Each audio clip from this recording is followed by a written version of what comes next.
नमस्ते दोस्तों, आज हम बात करेंगे एक बहुत ही महत्वपूर्ण और चर्चित विषय की जो हाल के दिनों में सबकी जुबान पर है। यह है हैदराबाद के कांचागाचीबोवली इलाके में जंगल को बचाने का संघर्ष। इस प्रयास को लोग अब चिपको से कांचागाचीबोवली आंदोलन के नाम से जान रहे हैं। यह कहानी सिर्फ पर्यावरण की सुरक्षा की नहीं है, बल्कि यह भी दिखाती है कि कैसे साधारण लोग, विद्यार्थी और समाज के अलग अलग हिस्से मिलकर अपनी बात रख सकते हैं। तो आइए इस विषय को गहराई से समझते हैं और जानते हैं कि आखिर हैदराबाद में क्या हुआ जिसने पूरे देश का ध्यान अपनी ओर खींचा।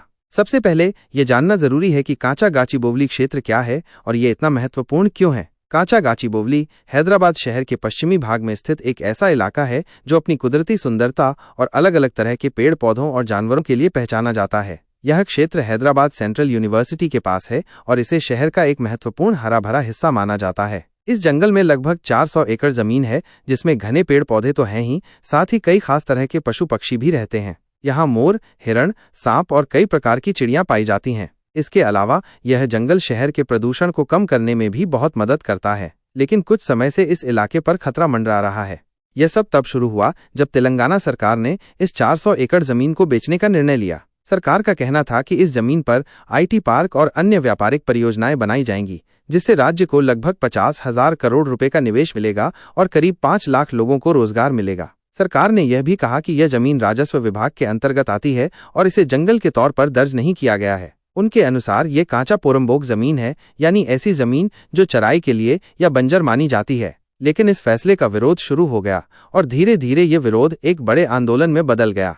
इस आंदोलन की शुरुआत हैदराबाद सेंट्रल यूनिवर्सिटी के विद्यार्थियों ने की। इन विद्यार्थियों का कहना था कि ये जंगल न केवल उनकी यूनिवर्सिटी का हिस्सा है, बल्कि ये उनके लिए ताज़ी हवा लेने की जगह भी है। जब सरकार ने इस जमीन पर बुलडोजर चलाना शुरू किया और पेड़ों की कटाई शुरू हुई, तो विद्यार्थी सड़कों पर उतर आए। उन्होंने नारे लगाए, प्रदर्शन किया और ये मांग की कि सरकार इस फैसले को वापस ले। विद्यार्थियों का कहना था कि ये जंगल उनके कैंपस का जरूरी हिस्सा है और इसे नष्ट करना पर्यावरण के साथ साथ उनकी पढ़ाई के माहौल को भी नुकसान पहुंचाएगा।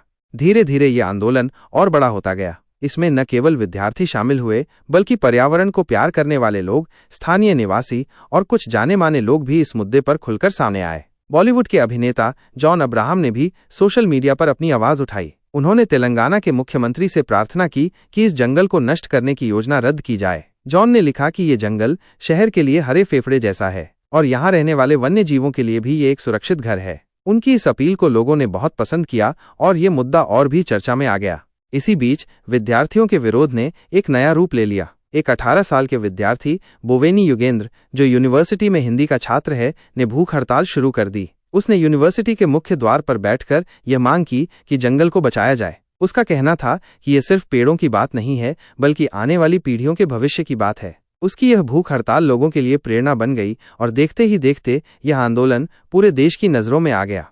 अब सवाल यह था कि क्या सरकार इस आंदोलन के आगे झुकेगी। शुरू में तो ऐसा लग रहा था कि सरकार अपने फैसले पर अड़ी हुई है, लेकिन जब सुप्रीम कोर्ट ने इस मामले में ध्यान दिया तो स्थिति बदल गई। सुप्रीम कोर्ट ने इस मामले को खुद ही लिया और तेलंगाना सरकार को नोटिस भेजा। कोर्ट ने सरकार से पूछा कि आखिर इस जंगल को नष्ट करने की इतनी जल्दी क्यों है। कोर्ट ने यह भी आदेश दिया कि जब तक इस मामले में कोई आखिरी फैसला नहीं आ जाता, तब तक इस जमीन पर कोई भी काम नहीं होगा, जिसमें पेड़ों की कटाई भी शामिल है। सुप्रीम कोर्ट के इस फैसले का विद्यार्थियों और पर्यावरण प्रेमियों ने स्वागत किया। उन्होंने इसे अपनी पहली जीत माना। लेकिन ये लड़ाई अभी खत्म नहीं हुई थी। सरकार ने कोर्ट के फैसले के बाद कहा कि वो इस मामले को सुलझाने के लिए मंत्रियों का एक समूह बनाएगी। इस समूह में deputy CM Bhatti Vikramarka, IT मंत्री श्रीधर बाबू और एक अन्य मंत्री शामिल होंगे। सरकार का कहना था कि वो विद्यार्थियों और दूसरी पार्टियों से बातचीत करके इस समस्या का हल निकालेगी। लेकिन इसी बीच एक नया मोड़ आया। सरकार ने अपनी पुरानी योजना रद्द कर दी और घोषणा की कि अब इस 400 एकड़ जमीन को बेचने की बजाय इसे एक बड़े इको पार्क में बदला जाएगा। इसके लिए 2000 एकड़ जमीन का इस्तेमाल होगा, जिसमें यूनिवर्सिटी का कैंपस भी शामिल होगा। सरकार का कहना था कि वह यूनिवर्सिटी को एक नई जगह पर ले जाएगी, जिसे फ्यूचर सिटी कहा जा रहा है। इस इको पार्क को दुनिया के सबसे बड़े इको पार्कों में से एक बनाने की योजना है। सरकार ने यह भी कहा कि इस पार्क को बनाने के लिए एक विशेषज्ञों की टीम बनाई जाएगी, जिसमें पर्यावरण वैज्ञानिक, शिक्षक और छात्र प्रतिनिधि शामिल होंगे। इस नई योजना को लेकर लोगों की अलग अलग राय है। कुछ लोगों का मानना है कि ये एक अच्छा कदम है, क्योंकि इससे जंगल भी बचेगा और शहर को एक नया हरा भरा क्षेत्र भी मिलेगा। लेकिन विद्यार्थियों का एक बड़ा समूह इससे खुश नहीं है। उनका कहना है कि जंगल को उसकी मौजूदा हालत में ही रहने देना चाहिए। उनका ये भी कहना है कि पहले ही इस इलाके में काफी पेड़ काटे जा चुके हैं और अब इको पार्क बनाने के नाम पर और नुकसान हो सकता है। इस आंदोलन को अब लोग चिपको आंदोलन से जोड़कर देख रहे हैं। चिपको आंदोलन, जो 1970 के दशक में उत्तराखंड में शुरू हुआ था, भी पेड़ों को बचाने का एक उदाहरण था। उस आंदोलन में लोग पेड़ों से चिपक गए थे ताकि उन्हें काटा न जा सके।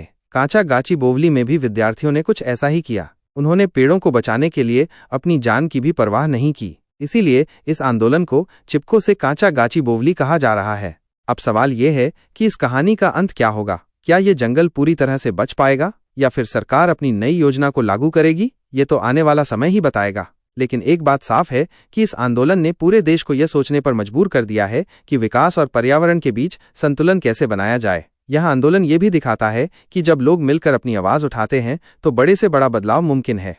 इस पूरी घटना से हमें कई सीख मिलती हैं। पहली, ये कि पर्यावरण को बचाना हम सबकी जिम्मेदारी है। दूसरी, ये कि युवा पीढ़ी में बदलाव लाने की शक्ति है। और तीसरी, ये कि सरकार को भी लोगों की बात सुननी चाहिए। कांचा बोवली का ये आंदोलन सिर्फ हैदराबाद की कहानी नहीं है, बल्कि ये हर उस शहर की कहानी है जहां विकास के नाम पर प्रकृति को नुकसान पहुंचाया जा रहा है। आखिर में मैं आपसे ये जानना चाहता हूं कि आप इस मुद्दे के बारे में क्या सोचते हैं। क्या आपको लगता है कि इको पार्क बनाना सही कदम है या फिर जंगल को जैसा है वैसा ही रहने देना चाहिए? अपनी राय जरूर बताइए। और हाँ, अगर आपको ये जानकारी अच्छी लगी हो तो इसे अपने दोस्तों के साथ भी शेयर कीजिए। धन्यवाद और फिर मिलते हैं एक नई कहानी के साथ। नमस्ते।